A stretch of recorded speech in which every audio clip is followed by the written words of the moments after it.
The guy in front of you at the cash register could be a multimillionaire and own a business. The guy behind you could be a former U.S. congressman. Just get out and talk to people. Don't be afraid. What's the worst they can say?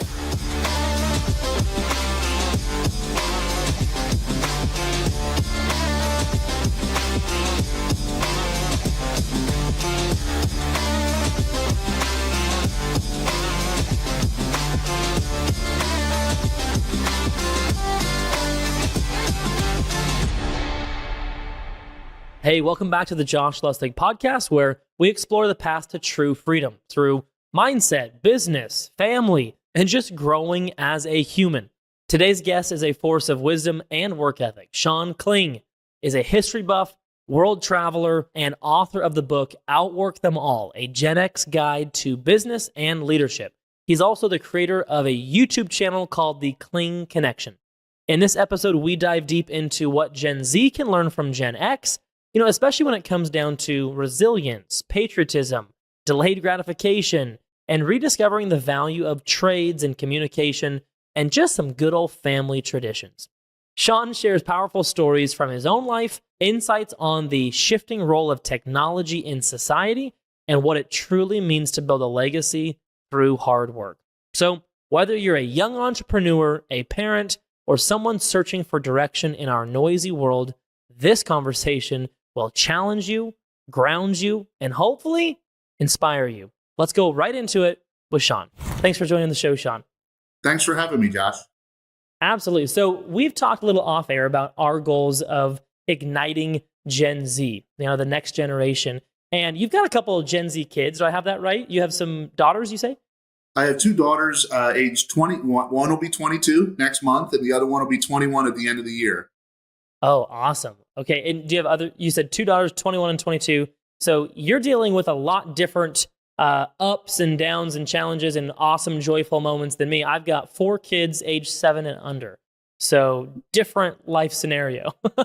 Yeah, but they grow up quick. I mean, it seems like yesterday they were just 6 and 7 years old, and now they're grown women and women of the world. So you have an interesting perspective then. I want to kind of get your thoughts. What do you see, like not specifically just them, but like the generation, Gen Z, you've got daughters that age.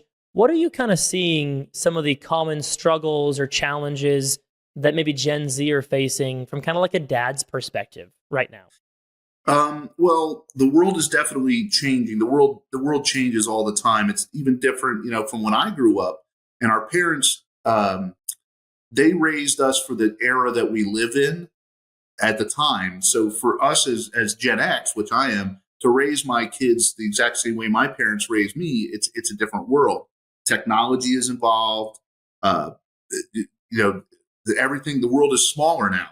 It's easier to jump on a cell phone and call somebody in Poland today versus back. I couldn't even call my grandparents because they lived in a different area code when I was growing up. Yeah. So it's definitely different. And I think the challenges is a lot of mindset. Things are too easy today. And I'm not trying to downplay it because they definitely have some struggles, but things are too easy, instantaneous results instead of working to get where you have to be. And I think that's one of the things that Gen Z struggles with in this world is instantaneous gratification that you get from things like social media versus long-term working ability to build your wealth and your knowledge and your experience.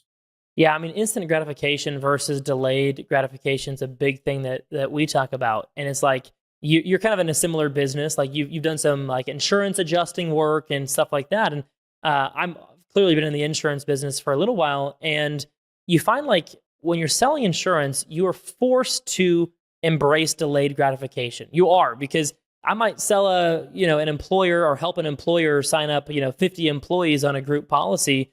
And you might be putting in 6, 7, 8 months of work before you even see a dime of compensation. And that barrier is just something that in a dopamine addicted world, and it's no fault of any particular person here, but in a dopamine addicted short clip, type world, I feel like that is something that is being lost a little bit. Is we all feel, and I'm part of Gen Z. I'm the oldest Gen Z you can get. I'm 28. Apparently, it's age 13 to 28 right now. And even I see that in myself. Like I'm constantly looking for that hit of dopamine that I get from being needed by a notification or by seeing some new piece of information or some buzz going on social media. I mean, you also are on social media, maybe a different perspective based on the generation you're from. But like, what do we do about this? If I'm just like searching for answers, I have some theories, but I'm kind of searching for myself as much as anybody on like, how do you get rid of this instant gratification addiction? Well, one thing I want Gen Z to really take to heart, and this is not a dig at them, but one thing Gen Z can take to heart is know that every generation has been through what they've been through. I'll use an example. Being a Gen X, we were known as slackers and lazy guys and everything by the greatest generation for World War II and a lot of baby boomers. So we were looked at that in that light. And then now, a few years ago was everybody hated millennials, all millennial this, millennial that. Now everybody's against Gen Z. Well, you got to pay your dues. That comes as you start to have kids. So one thing I would tell Gen Z is pay your dues. You will get over this thing that you're bad, that you're a slacker and stuff as time progresses and you start to become involved more in your community and business. But as far as getting away from like the dopamine stuff, the best thing you could do is take this thing here and put it down. Go out and do some sports. Go out and walk. Go out and socialize. I'm reading things lately that Gen Z doesn't date or they're not intimate as much as previous generations because they're more into video games and cell phones and Facebook and everything else. So go out and live life because you only get this one go around the sun and then you're gone. So, one thing as a Gen X that we had is we were able to go out and play with our friends and we were able to do certain things. And today, kids are sitting in front of a tablet or playing video games. And we had video games, but it wasn't like it is today. So that's what I would say, get away from the dopamine stuff is go out and just live life. There's so much more than a screen. It's interesting you say that. I was thinking this morning, we are so, just in general, not just Gen Z, I'm not picking on anybody in particular, but especially the younger you are, the more you're addicted to the technology today. But anyone that has a cell phone that is active online right now, I feel like is so in tune with the rest of the world that we're out of tune with the people that are closest to us and our loved ones. And it drives me nuts every time I notice that I do it myself. Because I'm not perfect on this either.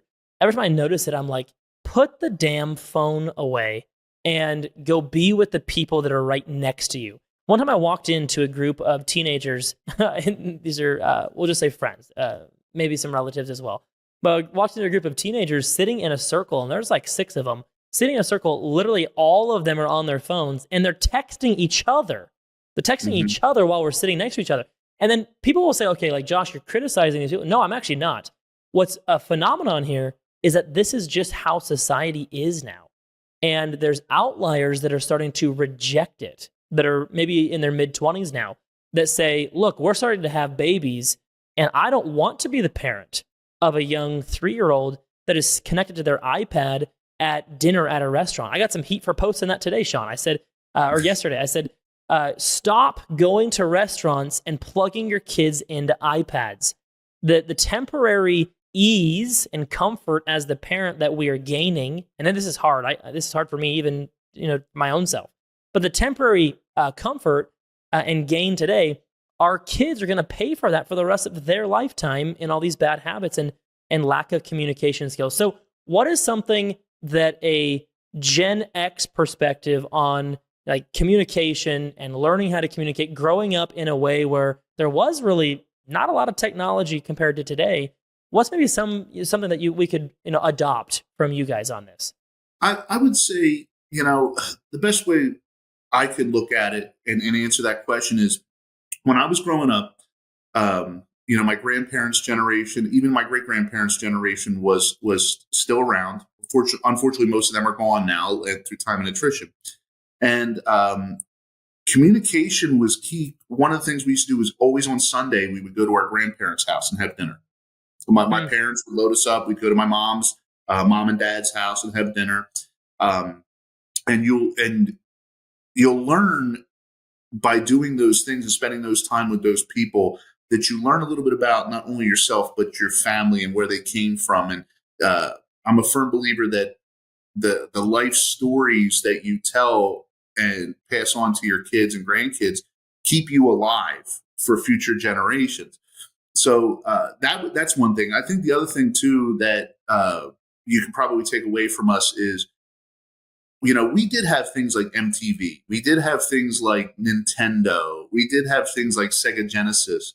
The internet was not really a big thing until I got into my 20s. But the one thing we did was we looked at it as more of a novelty, and it wasn't a dependence thing. So if you had, like, when I was growing up, HBO was big, and people were getting HBO at their houses when I was a little kid. And, but if you didn't have it, you didn't stress not having HBO. Yeah. So it was a novelty thing.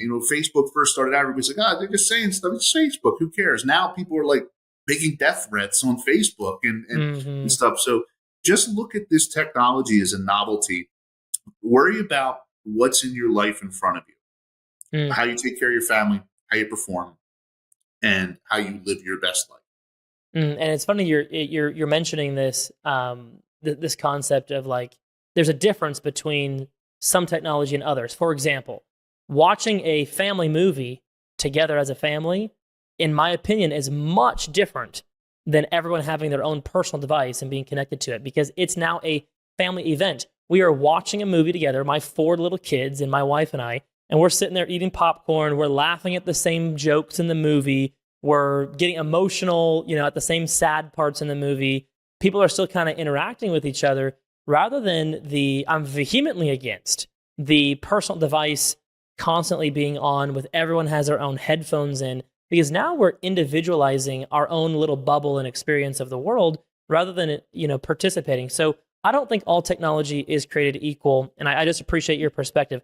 One question for you, Sean. So obviously, every generation has strengths and weaknesses.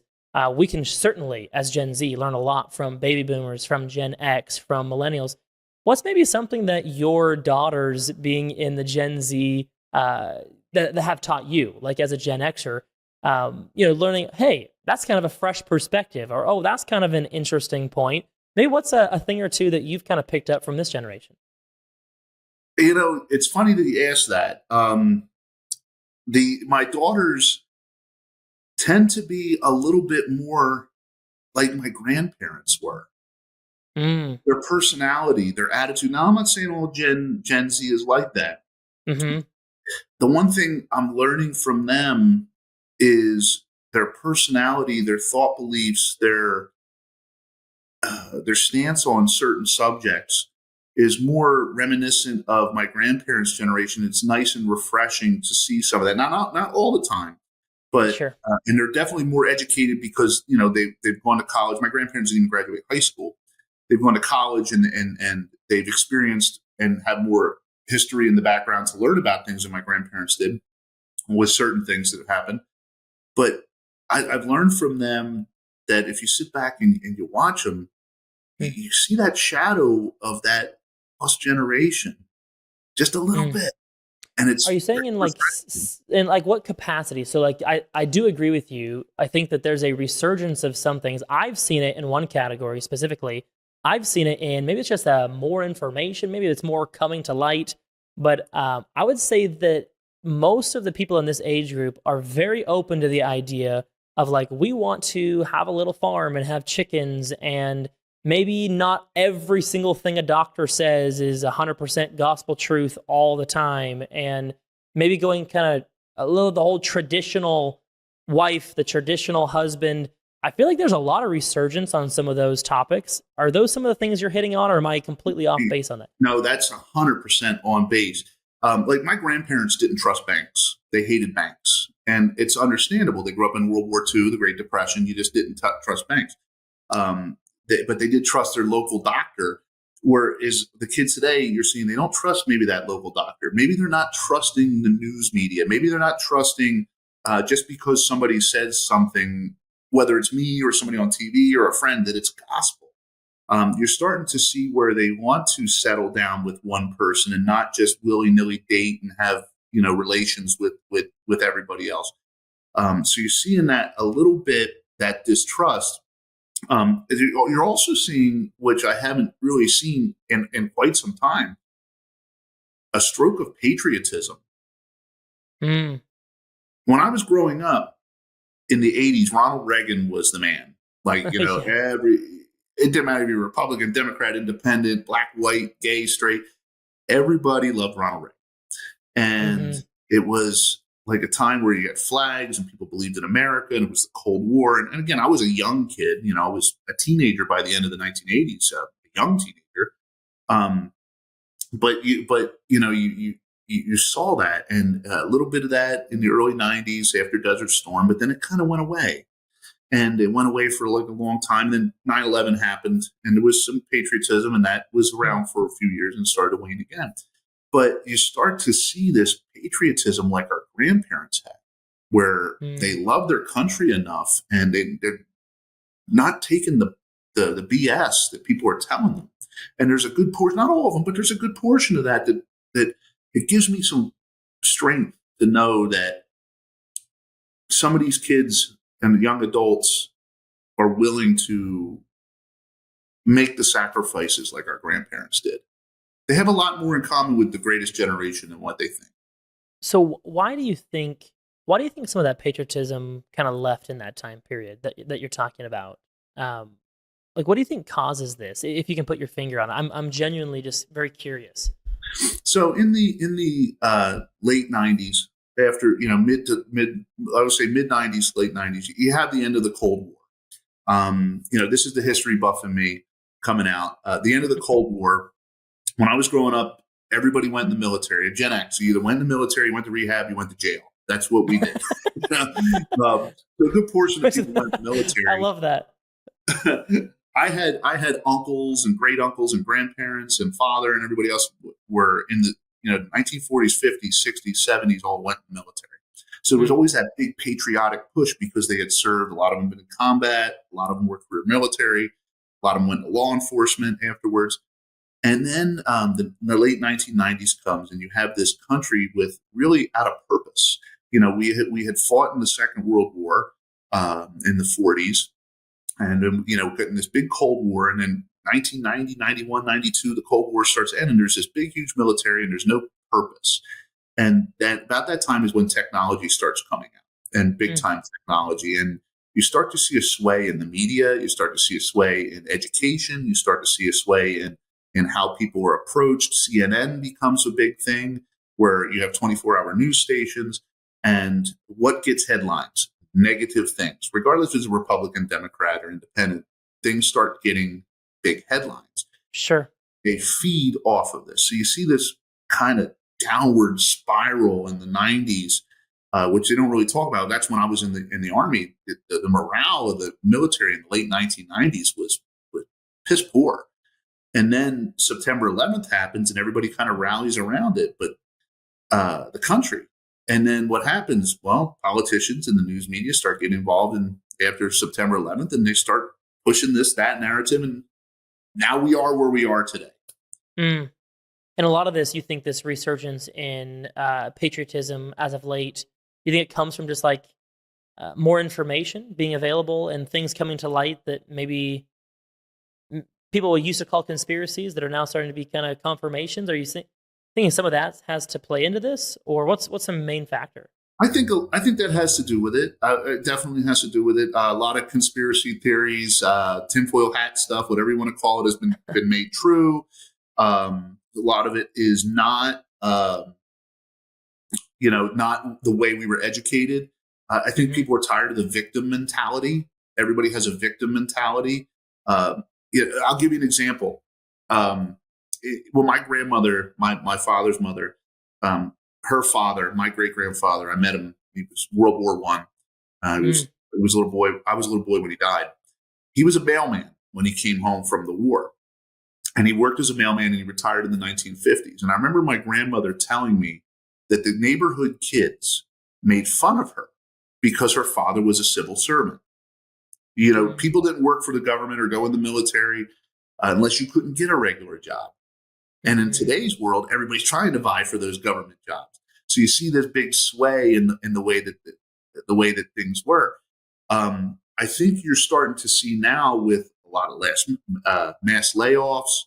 I think you're starting to see things with people seeing the fraud and the complexity and the government games. It's like, maybe our grandparents and great grandparents were kind of right. This big government type of stuff.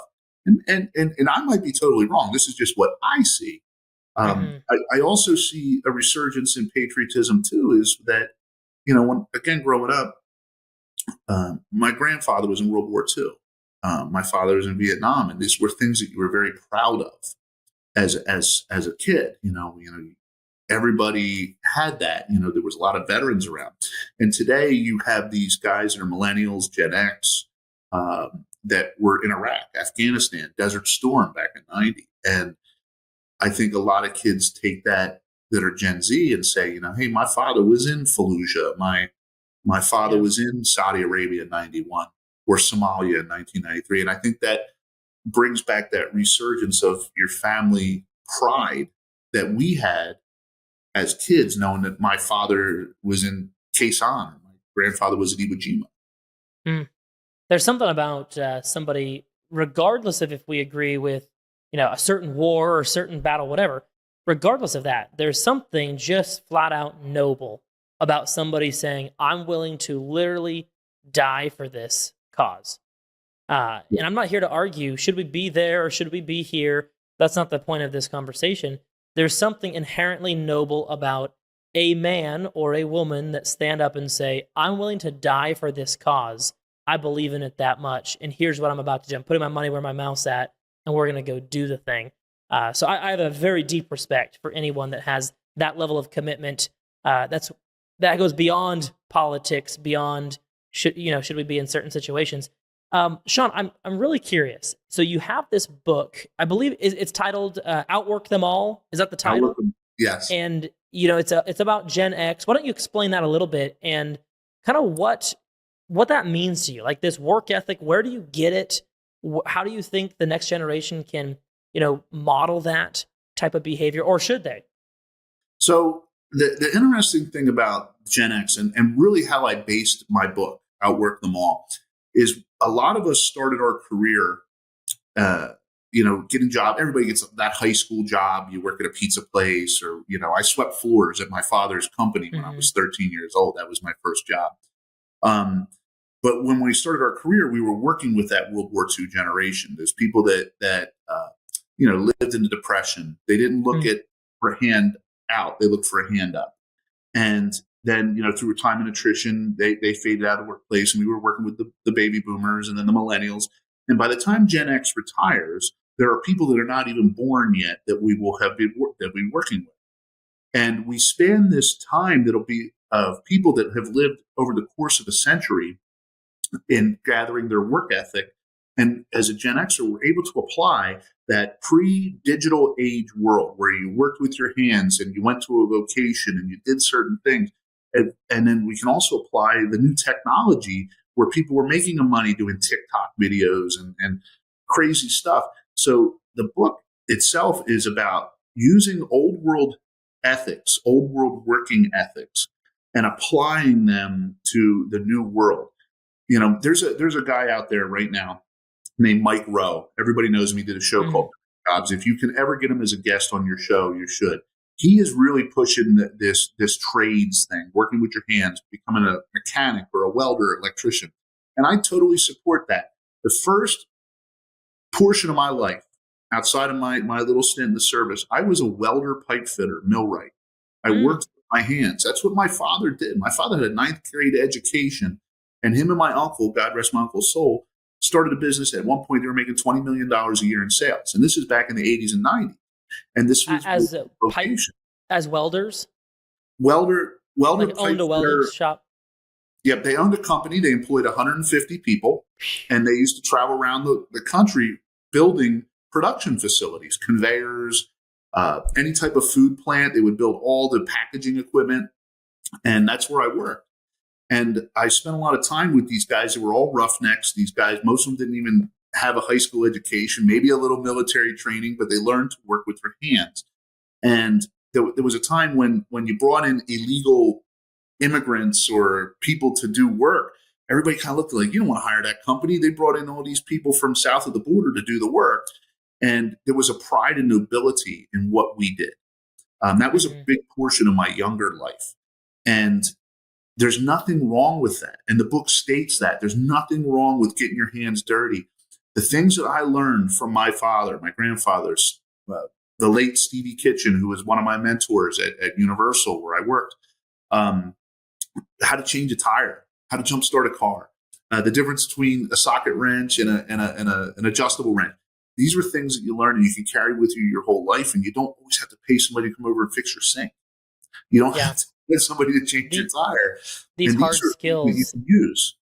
Yeah, I think I had a very similar, I grew up on a farm in the middle of central Idaho, and you mentioned like going and getting a wrench. There's a story that's kind of famous in my family, like my little family, everybody knows about it. Well, there was a young gentleman that was working for my grandfather, and this kid was like a baseball star, and he was in high school. And my grandfather says, his name was Dave. Dave says, "Hey, go get this wrench or whatever."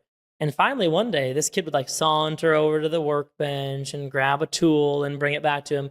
One day, my grandfather said, "Why don't you act like you are running? You just hit the ball and you're running from home to first base to second base, run as fast as you can, and use that athleticism, and then come back and bring me the wrench." And it's just like a story that's like, that's how I grew up. Like, you don't sweep the floor like really like, nice and sweep. No, you freaking sweep the floor. Like, get it done. Like, let's go. Like, let's go fast. Let's get things done. And I feel like that's such a blessing to instill those types of lessons. Like, there's a sense of urgency. We all know employees that have a sense of urgency, a can-do attitude. When you say, "Hey, can you do this?" And they go, 100%, I'll have it done. No worries. Right? That's a lot different response than a lot of my friends that are employing people these days that are saying, "Gosh, I have this person and I asked them to do something, and you would have thought that I just asked for a humongous favor." One thing's that's good that's coming out of the younger generation with all this information online about how to be entrepreneurs and how to, go out and start something on your own. That's all great information. And I think that it's inspiring a lot of young people to start businesses and be their own boss and all this.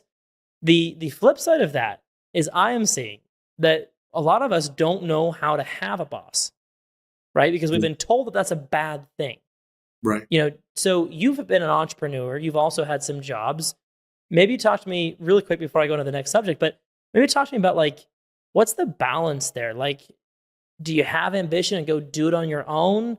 Do you respect the idea that young people should go out and get a job and learn skills from an employer first? Or is it just all different depending on the kid? So I'm going to say something that'll probably be very taboo online based off of what everybody said and all these videos you watch. But I'm going to say it. Not everybody should own a business, and not everybody should be a boss. There's nothing wrong with working for somebody else. There have been many successful people that have had a career that have worked for somebody else. And if they've been loyal to their company, that's one thing that people don't teach today. They say, "Oh, it's just a job. Company's not loyal to you. Go get your own thing." But if you're loyal to a company, especially a small business, and yeah, there may not be a lot of room for status growth, like a title. But if you're loyal and help that business grow, you become indispensable. You become one of the leaders. You help them grow as a business. But you don't always, owning a business, and Josh, you know what it's like. It's not just being the boss. You're dealing with payroll. You're dealing with taxes. You're dealing with lawyers. You're dealing with hiring, firings, finding clients. Sometimes as a boss, all right, boys and girls, here's one for you. Sometimes as a boss, you don't get paid. Other people get money way before you do. And you sit there and you start wondering in your head, like, why am I doing this, giving somebody else money? Okay, it takes a special person to make that sacrifice. And not everybody needs to do that. Not everybody needs to be self-employed.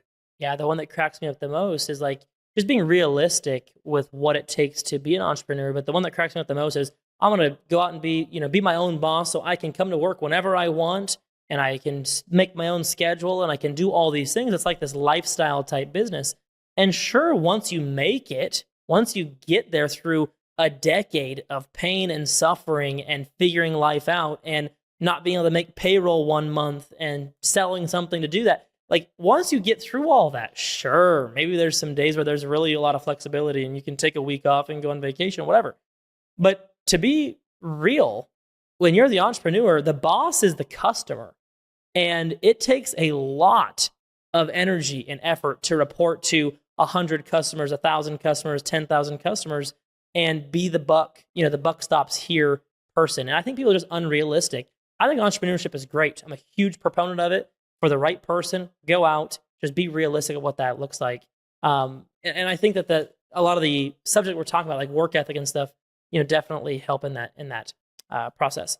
So we've talked about instant gratification. We've talked about, school. We've talked about a bunch of habits. What, in your opinion, and I'm really trying to figure this out, so you can help me brainstorm. What, in your opinion, like the school system nowadays, Department of Education apparently is getting nixed as of recent headlines. I saw that today, yeah. So that's kind of an interesting thing. In light of that, and on our mission, I'm curious, what subjects do you think that are being taught in schools that maybe should not be taught, right? Like getting rid of them.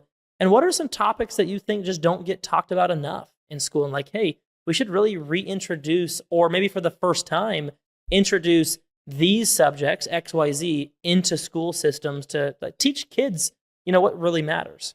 I think they need to bring back vocationals. I'm a strong proponent of vocationals, wood shop, metal shop.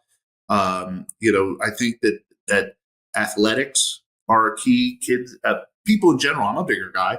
People in general are just not as active, and your health is a thing. Gym class, but sports are a big thing. Push sports on kids that want to do. Not every kid's athletic, but at least get your body in motion. Vocations are big with me. I went to vocational high school. I went to a regular high school half the day, and then went to welding and machine shop the second half of the day. I was never meant to go to college. I tried the night school thing in my 30s. It didn't work out. Some people are not meant to go to college. So I think vocations are a big thing. I think we need to bring back history class and not slanted PC history. Okay, we need to get back to the actual, what real history is. History is not a beautiful thing. There are good things, bad things. You need to teach them both. Get away from the victim studies. Get away from this group is bad, this group is good. Not everything in history is black and white. You can trace one thing back to another, and to teach history, have a little more pride. Okay, we have different months, different days to celebrate certain groups, but that's really a division. We don't need to have that. Okay, history is a big thing in school, and Sean, what's your favorite, like, or most important, piece of history? Like, you've studied history a lot. You're a history buff. You travel around the world. You've been a lot of places. You've seen things like firsthand. What's like the time period in history that you like to talk about the most?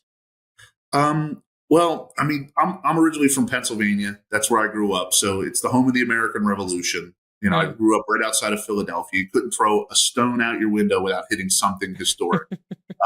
Anything from Valley Forge to Gettysburg in the Civil War was, 2 hours from my house.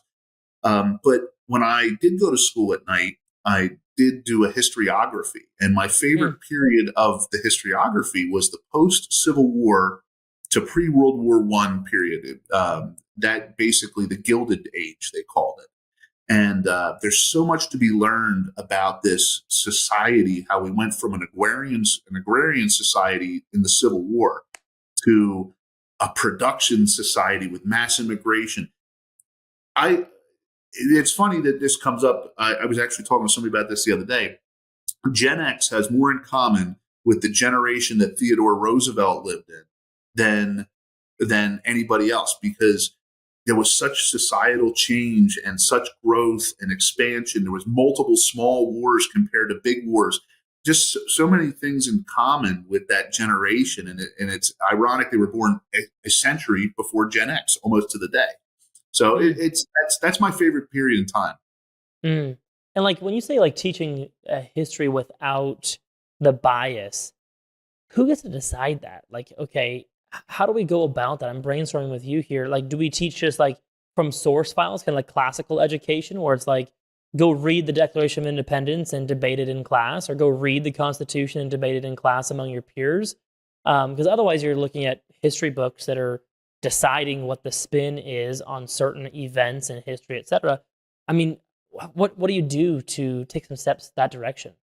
Well, the thing is, like, yeah, I firmly believe everybody should study the Constitution and the Declaration of Independence, the Bill of Rights, all that stuff. It's founding documents. It's what our society is based on. It's constantly changing. It has been changing since day one, since they put that pen to paper.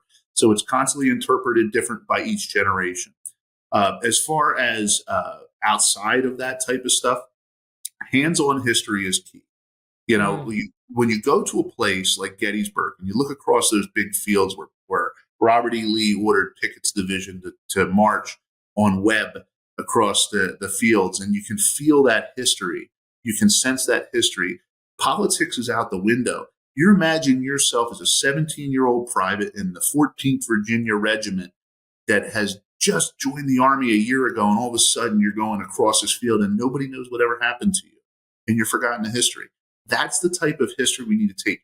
Not just, oh, this is black and white. Let's rip down this monument. Let's put up this monument. Let's change this name. Let's change this back. That's all politics.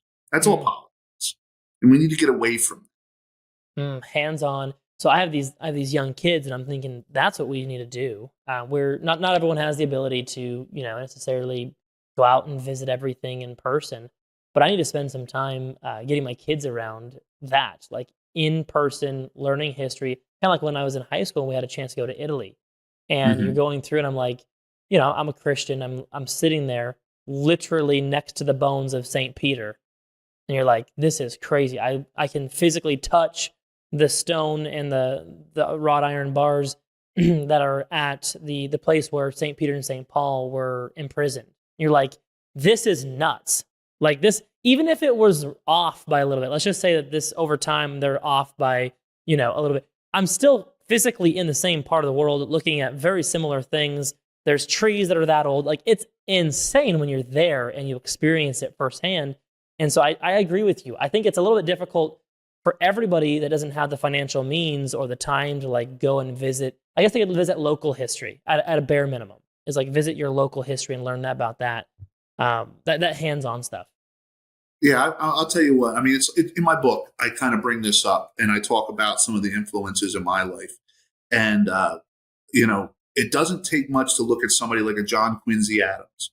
Here you have this guy that was born during the American Revolution. His father was a founding father, but he was a child when all this was going on, and he becomes this the president, and he has to beat out Andrew Jackson, and he has to live in the light of his father's shadow. He's living in his father's shadow, and they compare him to that. But what does he do? He goes and he argues in front of the Supreme Court of the United States to free the Amistad slaves. He goes, and then when he leaves the presidency, he becomes a congressman, and he's there till he dies. And he spoke like 17 languages. He studied abroad. He didn't bother with the news. He'd listen to, Greek languages and learned old stuff, and he tried to educate himself. And this is the type of not everybody's able to do that. But when in my book, I utilize him as one of my personal, people that I look towards, a mentor, because he could have easily just sat around and did nothing and lived as a legacy to his father's shadow. But he went out and he did his own thing. And he, in a lot of ways, he did better than his father. He just growing up in your father's shadow, John Adams, it's a little different. And these are things that you can learn by studying history, by studying real history, and spending time learning instead of pushing the political stuff on people. And that's where people are undereducated. They read stuff on Facebook or see a TikTok video and they take it as gospel. It's not researched. It's not developed. It's not hands-on. It's just somebody's opinion to push a narrative. What's interesting, Sean, is I've never really, like when in high school and grade school, I was never into history. And I was just like, whatever, memorizing all these things and repeating it back on a test and whatever. Like, it just felt like a chore to me. It wasn't until my early 20s, I'd say maybe when I was 22, 23, so just a few years ago, really, that I was like, wow. Because I started going places and seeing it, to your point. And I go, this really happened. And this is actually a story about a real human being that's just like me, his story, history. And, what I can learn from this and like how to think bigger. This person grew up in a small town just like me, and then they were able to go do all these great things and help all these millions of people by their actions. That's so inspiring to me. And now I do love history. And I'm like, one of my favorite shows of all time is the story, The Men Who Built America. Yes. Have you seen that with the History Channel? I have. Great series. I don't know if it's 100% accurate, but they normally put pretty good stuff out. And I love those stories of these great men. Now, whether they are great in all categories, that's up for debate. But as far as like industrious and going out and, promoting capitalism and, being very, very ambitious and being a role model in that, aspect, I'm like, look at what one life can do. Mm-hmm. Yeah. It's crazy to me. And I see this too. One of the people in my book is by the name of John Kling. Most people have never heard of him, but he was 10 years old when he ran away with his father and joined the Union Army during the Civil War. He was a drummer boy. And he becomes the youngest sergeant in the history of the United States at 12 when he captures a Confederate colonel. At 12 years old? Yeah, his nickname was Johnny Shiloh because he had his drum smashed at the Battle of Shiloh. Damn, and 12 years old. Can you imagine that? 12 years old and you're doing all this? I know. And today's 12-year-olds, I wouldn't want my kids to be in a war. That was the time and place he was at. But yeah, it's crazy. And he comes home and he doesn't even have a high school education. He applies to West Point, this war hero. He can't get into West Point because he can't hardly read and write. So Ulysses S. Grant, who was his commander at the time, writes him a recommendation. And he becomes the last Civil War veteran on the active duty military rolls and retires right before World War I as a major general and is buried in Arlington Cemetery. So, these normal people with extreme circumstances, you can learn these things from history, but you can also apply this. If you're a Gen Z, you can apply and you look at these past people and say, wow, this guy didn't even have a third grade education. He became a major general. Yeah, and normally those opportunities, I'm guessing, are like through your network, like who you know, like the theory, like who you know is way more important than what you know. I'm not sure if you agree with that. I agree. That statement. You do talk about this a little bit in the book, actually, from my research on you. Kind of like, I think you frame it as like untapped networking opportunities are everywhere or something like that. Am I hitting on that? So where would you start? Let's say you're a young professional right now. A, how important is networking? And B, like, where do you even start with that subject? Like meeting other people and figuring out, who should I meet? And is there a level of importance to certain people rather than other people? Or do you just like be friendly to everybody? You would be surprised how often you can meet the most interesting people in the most weird circumstances. Shayna, she always says to me, like, boy, you were here 3 minutes and you have this guy's whole life story. I can talk to anybody and just find something to relate with them. The guy in front of you at the cash register could be a multimillionaire and own a business. The guy behind you could be a former U.S. congressman. Just get out and talk to people. Don't be afraid. What's the worst they can say? I believe people have a sixth sense about them. If you see somebody and think a little is off, maybe you might not want to talk to that person. Okay, mm-hmm. But everybody has a story, and not everybody's a connection. But if everybody's story or something could be applied to your life, or you don't know who you could meet, and getting out and talking to people, anybody. That was the success behind my insurance business. Is that I went out and I talked to people, and I found something they were interested in. My father told me that the best thing you can do is find out what somebody's interested in, and say their name. And people love hearing their name, and they love to talk about themselves. Mm-hmm. And that's some of the best sales techniques ever. But you build those relationships. People buy from a friend. People don't like to be sold. People will buy from somebody that they trust and they like. And that's why a lot of these personalities on YouTube, people don't really know them, but they trust them. They build a rapport around them, and they feel comfortable in order to product or service or training. That's networking. Man, you said it. I mean, if you're a young professional and you're out looking to build your network, whether you're in sales or whether you're building your company, number one is be insanely curious about the other person. Ask them what their interests are and talk about what they're interested in.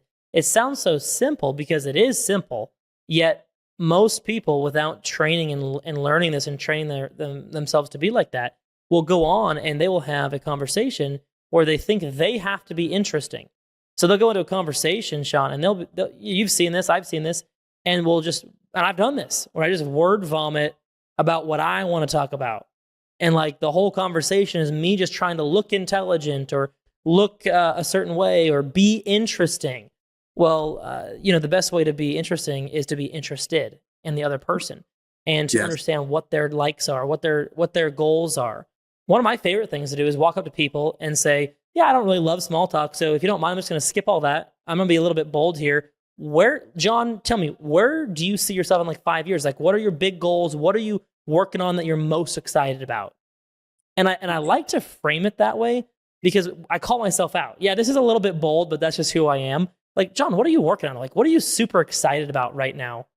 And I think we just don't give ourselves permission just to be that person that just cuts right to, I don't care about the weather. Neither do they. I don't care about the football game that happened the other day. Well, they might, but whatever. I don't want to start there. Let's start like, hey, what are your life goals? Where are you trying to take this thing in life? And then immediately you're completely different than everybody else because you were interested in them and saying their name and using their name. My dad is a pro at this, Sean. You would love him. You guys have some similar qualities on the work ethic side. But he always said that. He's like, you can never overuse somebody's name in a conversation. Right. People like to hear their name. They do. That makes them feel special. And if you're in sales or I don't want to say sales. Sales is very cliche. If you are into business development, whether it's your company, your personal brand, or just self-growth, getting to know people, getting to spend time with people, if you can break that ice and make people feel comfortable about you, that's half the battle. The other half is providing what you tell them that you're going to provide. But in order to get to that second portion, you have to make them feel comfortable in order to work with you and want to be with you and trust you. Trust is a big thing. You lose it once, you never get it back. Yeah, what do they say? Was it Warren Buffett or said it takes like 20 years to build a reputation and about 2 minutes to ruin it. And that's exactly right. Networking for me has opened doors, Sean, that like you just can't even imagine until you experience it yourself. And that's a big piece of what I'm looking to bring to Ignite Gen Z, this movement of young adults that want to learn, in their 20s or in college or high school, want to learn communication, want to learn how to get ahead in life. And the thing that I have found is the more you focus on giving, the more you focus on how to help somebody else, it sounds cliche, but the faster those favors get returned to you and your life exponentially will increase. I remember when I was an intern when I first graduated high school, 18. I went to Seattle, big city for me, and I was an intern at a marketing company in the marketing department of a big company. And all the other interns were about my same age, maybe a couple of years older or whatever. And I would come in at 4 or 5 in the morning, and I would get everything done that they had for me by like 7 or 8 in the morning when everybody else was getting there, because there wasn't that much to do really as an intern. So I'd be done. And then I would just be bold and ask my boss. I'd say, hey, what meetings could you get me into? Could you possibly get me into a board meeting? He's like, no, who do you think you are? I was like, could you possibly get me into a meeting with the CEO? He's like, no, who do you think you are? Could you possibly get me into a meeting with the next guy down, the vice president of the marketing department? Oh yeah, I could probably do that. Well, then I would go in, I'd sit in this meeting, fly on the wall. I wouldn't say anything unless spoken to. I'd take really good notes, but I'd always introduce myself after the meeting's over. Everyone's walking out. I'd introduce myself. I would remember anything that person said. I would take notes in a spreadsheet when I got back to my desk, what their name was, what was interesting about them, any physical features that would help me remember their name next time I passed that VP in the hallway. And the trick was I would tell the VP, I'd say, hey, I really appreciate you letting me learn and sit in on this meeting. Is there any way, I know this is a big ask and you probably should just say no, but is there any way that you could get me into your meeting with the CEO tomorrow and just let me sit in and take some notes?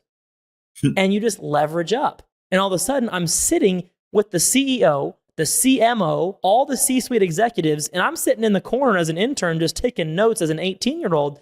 And it was just because I showed some ambition, some effort, and knew how to talk to them and remember their name. So if someone's listening to this and they're like, where do I even start? hopefully that little story, and then the CEO took me out to coffee, by the way, after that, because it's like, who are you? Like, how did you even get in this room, first of all? And, it just snowballed into this massive opportunity for me. And I'm sure you have lots of things that have happened like that to you as well. I'll tell you what, one of the things my father taught me, I owe a lot of my business sense to my father and my late uncle. They were both, again, my father had a ninth grade education. My uncle had high school education, but they were self-made men. My father always told me, pay attention to your surroundings. And I tell my oldest daughter this all the time because she walks into an area and she's oblivious to what's going on. And it's like that movie at the Shawshank Redemption, when Andy Dufresne goes to escape and they say, he wore the warden's shoes out of the prison. They say, well, how often do you pay attention to a person's shoes? So when I walk into a person's office or in their home or wherever, pay attention to the surroundings. The self-decor, the way they lay things out, the way they dress, what they may have around sitting there, tells you a lot about the person. You can walk in and you can see, wow, okay, they have a Denver Broncos flag in there, and maybe they have a picture of their two daughters sitting on the table. And you just hit upon these things when you're doing the sale. You walk in and be like, oh, Denver Broncos, how did Russell Wilson work out for you? Oh, the next thing you know, the guy's relating to you something other than work. Oh, I see you have two daughters. I have two daughters too. And you strike that up and you find something that people have in common, something that they're interested in. And you can tell a lot by a person's surroundings. If you walk into a desk and there's nothing there, right? And the person just has the minimal, the stapler and the pens and the paper, but there's nothing there, that person isn't going to stay at that job long. That's a job that they're planning to exit. People will plant seeds where they're going to stay at. And these are things you educate yourself is when you start to do your business development and learning how to read people, is pay attention to the surroundings, because people can tell you one thing, but if you watch their actions and pay attention, it's usually telling you something else. Oh, I love that. But like just paying attention to the surroundings, because sometimes, like you said, you could just notice some decor, like the Denver Bronco thing. You could just notice that they have a signed basketball on the shelf. And, this actually happened to me one time. There was a signed basketball on the shelf, and they had a bunch of Utah Jazz gear around. And, I'm a basketball fan. I grew up loving basketball. Well, my grandfather's first cousin is John Stockton, the basketball player from the Utah Jazz. And so, like, that is a whole conversation, right? They're just like, oh, you like Utah Jazz? Well, I'm sure you heard of John Stockton. You're like, oh, yeah, actually, oddly enough, some crazy way, my grandpa is actually first cousins. And you start to have this conversation just based off of something simple on the shelf. And I love that. I love that recommendation. I want to hit on something, because I know I don't want to take your entire day, Sean. You're gracious to be on here, but you have this whole YouTube channel about your travels and the Kling Connection. Why is history, or not why, but what area, this is just for me only, what area have you visited and that you've looked around and that you have, studied or been to physically, like that really is your favorite? Like, I'm looking to do some vacations soon, and I like history. So what are some places that are like your favorite? Oh, well, I loved London. We went to London. The England videos were our big breakout for our channel last year. I think London was trending or something. It was my first time to any part of Europe. My family been there, my brother been there, Shane had been there, but I had never been there before. And I loved England. England is just ripe with history. If you are a history nut, England is a great place. Bit expensive. Okay, so be prepared to spend some money when you go there.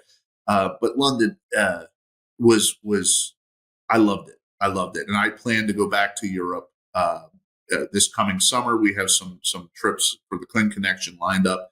But also, if you take out the foreign travel, there's just so much to see in the United States. But I really like Arizona. Arizona is it's an interesting state. There's a lot going on there. We haven't released our Arizona videos, but there's history there. There's recreational things. If I'm not a big hiker, but some people are. If that's your thing, but there's a lot of history there, whether it's Native American or Western history. But yeah, those were probably my two favorite places that I've been. London, and Arizona. So we were just in Phoenix recently for one of our seminars that we were doing. It's an interesting area. So what part of Arizona did you guys travel in? Like, did you go to like Flagstaff and all the We different were in areas? Sedona, we drove through Flagstaff. We went to Sedona, and we also were in Tucson Mm. when we went out. So we drove across from Florida, the lower part of the state. So we went through like Tucson and Phoenix and like New Mexico and Southern California. And then when we came back, we went through like Las Vegas. I'm not a big Vegas guy. I don't gamble. That's not really my scene. I don't drink alcohol. So that's not really my thing. But Yeah, Vegas isn't very fun if you don't drink and you don't gamble. I'm not a huge Vegas fan for a lot of obvious reasons.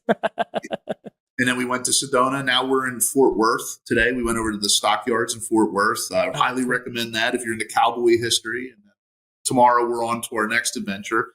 We'll be heading back to Florida early next week and taking a bit of a respite before we start our next jaunt. Awesome, Sean. Well, I'm so happy that we had the chance to connect, and thanks for sharing about your travels. I have one question to end out the show today: is if you could go back to when you are, let's call it 22 years old. If you could go back and you're 22 years old, what's a piece of advice that you would give yourself that you wish that you know now that you wish you knew then? Oh, that's a tough one. I've never had anybody ask me something like that before. I'll tell you one person while you're thinking. I asked this question, and it's been a favorite of mine. I was sitting in a room in Washington D.C. I was in high school. I went on this like young leadership retreat, and it was through a church function. And I got to sit down with a guy named Dan Daniello, and he's a multi-billionaire.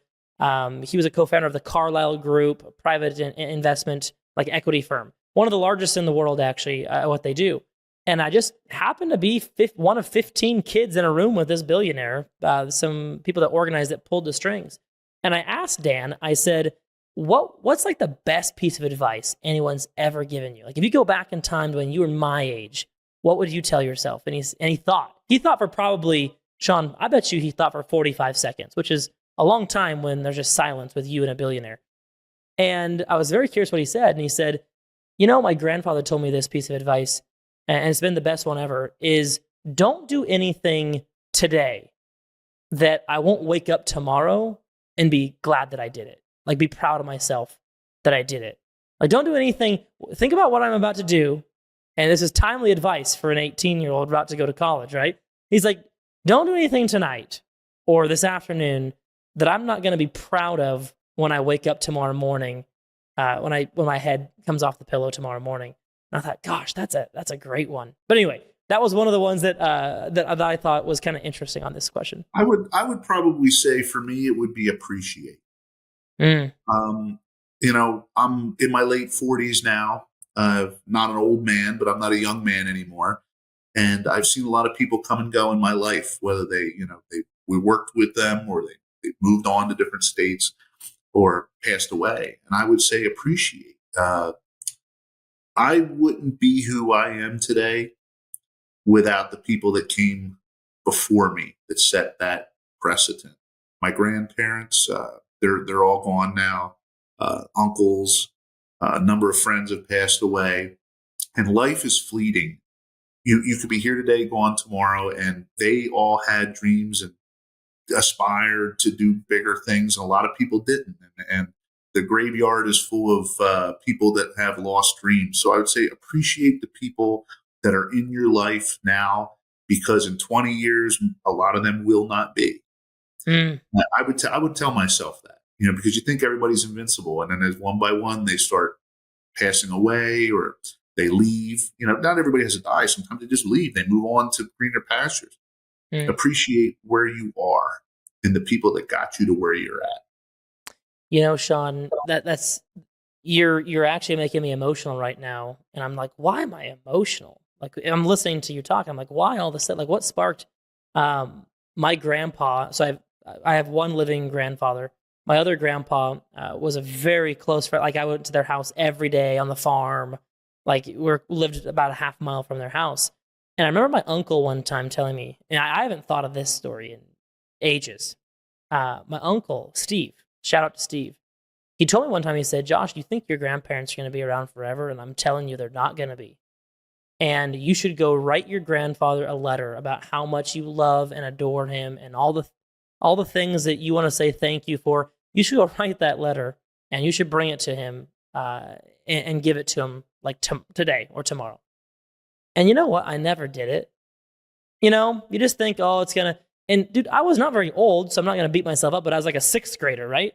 Yeah, my grandfather died of a heart attack, a freak heart attack, when I was an eighth grader, 2 years later. And it's like, you just think that, oh, I can do that tomorrow. Like, I'm going to physically go write my other grandfather who's still alive. I'm going to go write him a letter right now. Like, why not? You said it. Life is fleeting. We're not promised tomorrow, and life's going to change. So thank you for that. Thank you for that gift, my friend. I watched my grandmother bury 3 kids in 10 years. And that's in my book. I actually dedicate the book to her. And so even as a parent, it's not always just the grandparents. It could be your kids or your siblings. And I don't want to dwell upon this subject, but that's what I would tell myself as a younger person, is that these people here, because when you're 47 years old and you look at a photograph that was taken 25 years ago, and it's you and maybe one other person are left in that entire photograph, it kind of hits home, and you're like, people got me where I'm at now. Well, whoever's listening to this right now, you need to just go take the action immediately, because we aren't promised tomorrow. Take this lesson from my buddy Sean. Go out, do the dang thing, start the business, make the phone call, send the email, ask the girl on a date, say yes to the person that you love, whatever. Let's go out and let's make today great. Sean, thanks for being here. Where can people find you? Should they follow you on the YouTube channel about the Kling Connection? Where should they find you if they want to know more about you and your journey? Well, you can find us on YouTube. We're under the Kling Connection. We also have a website, klingconnection.com. We're on Rumble, Instagram, Facebook, Odyssey now. So we're all over the place with the travel. If you want to get a hold of me, I have SeanKling.com. My book is on Amazon. Hey guys, I don't charge to ask me questions. So if you want to email me, guys, and you want some little life advice, or at least to hear an old guy talk, I'm here, man. You can reach out to me on those 2 websites. I'm not on Facebook. You won't find me on Facebook, but those 2 websites or those YouTube channels will be the best place to find me. Awesome. Well, Sean, I appreciate it. Everybody go check Sean's channels out. And thanks again, my friend. Until next time, we'll see you later.